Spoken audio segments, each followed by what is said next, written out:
Jayanti on the 2nd of October every year, which is also declared as a national holiday. He played a very prominent role in India's freedom struggle. Movements like the Quit India movement, the non-cooperation movement, etc. were carried out under his leadership.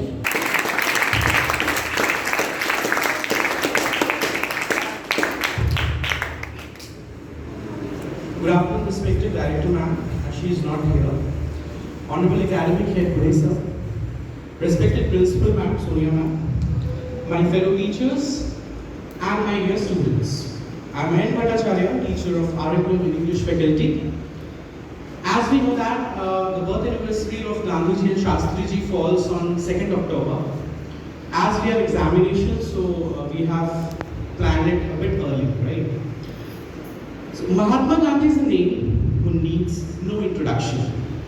It wouldn't be over exaggeration to call him as the greatest leader ever born in centuries.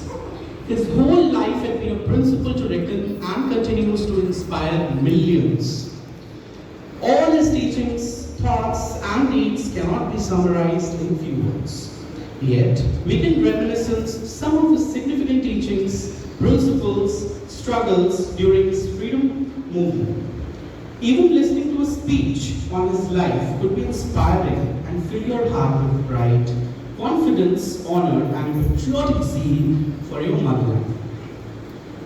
As we all know, that we have assembled here to celebrate Gandhi Jayanti on the occasion of 154th birth anniversary of Father of the Nation, Mahatma Gandhi.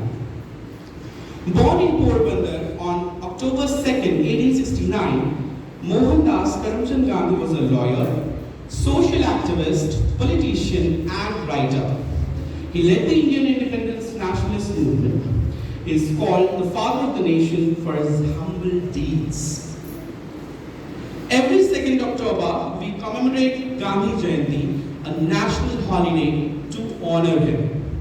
His name needs no introduction, and even students from our primary sections could easily recall some of his famous quotes. As we all know, that Gandhi Jayanti is a national holiday and is celebrated with almost a religious fervor, with reverence to Mahatma Gandhi. His statues are garlanded and flowers offered in respect. People take time to recall his contribution to the independence struggle and the principles that he supported throughout his life. We too will celebrate his birthday together, but before that, I would like to recall some of the excerpts from his life and freedom struggle to let you all know how great was the man in personal and professional life and how big his contribution to the freedom struggle was. Gandhiji's whole life is an inspiration. A shy and introvert student who didn't interact much with his fellows turns out to become an audacious mass charmer, a national hero whose one call made millions to stood up and listen almost religiously wasn't normal by any standards. What caused this change into him? Can we guess? Well, this is the first lesson that Gandhiji's life teaches us. Our destiny is nothing but the decisions we make. Yes, great. I repeat, our destiny is nothing but the decisions we make. Gandhiji was in South Africa when he faced humiliation for being an Indian. He was thrown out of a train's first-class compartment just because he was dark-skinned. Can you imagine the kind of cruelty he undergone? Any other man would have decided to return to his motherland, but not Gandhiji. He chose to stay back and fight, not only for himself, but also for the other Indians facing the same humiliation every day. The day Gandhiji decided to fight for the rights of Indians in South Africa, his fate was sealed. The father of the nation, as we know him today, was born on that deserted railway platform in South Africa in 1893. Though as a lawyer, his contract was only for a year, on the request of his employers and other Indians, he stayed in South Africa for a good 21 long years. All these years, he fought for the civil rights of the Indians and their dignity of life. It was during his time time in South Africa that Gandhiji toned his skills on non-cooperation and satyagraha.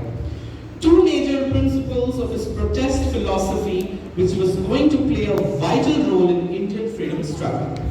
Returning to India in 1915, Gandhiji soon became a national hero and presided over all the political meetings. He had headed numerous protests and marches against the oppressive policies of the British government. Gandhi March, non-cooperation movement, Champaran movement, etc. His efforts finally paid off and India gained freedom on 15th of August 1947. There were hundreds of leaders during his time and millions of nationalistic patriots who could have easily died for the sake of their motherland. What makes Gandhiji so different from others? Principles, my dear friends, principles. His principles of truth and non-violence were the two basic foundation blocks of all his life acts, either personal or in freedom struggle. He made the freedom struggle a fight for truth minus the violence, giving it an almost religious significance. Another feather in his cap was the non-cooperation movement. His theory of non-cooperation gave common and poor Indian a chance to participate in the freedom struggle. Rest is history. The least we can do is try to manifest his teachings and principles in our own lives as a tribute to his noble soul. That's all. Thank you all for listening patiently. May God bless you all. Jai Hind. Last but not the least, I will end my speech with a beautiful slogan which I personally like the most. Live as if you were to die tomorrow. Learn as you were to live forever. Strength does not come from physical capacity,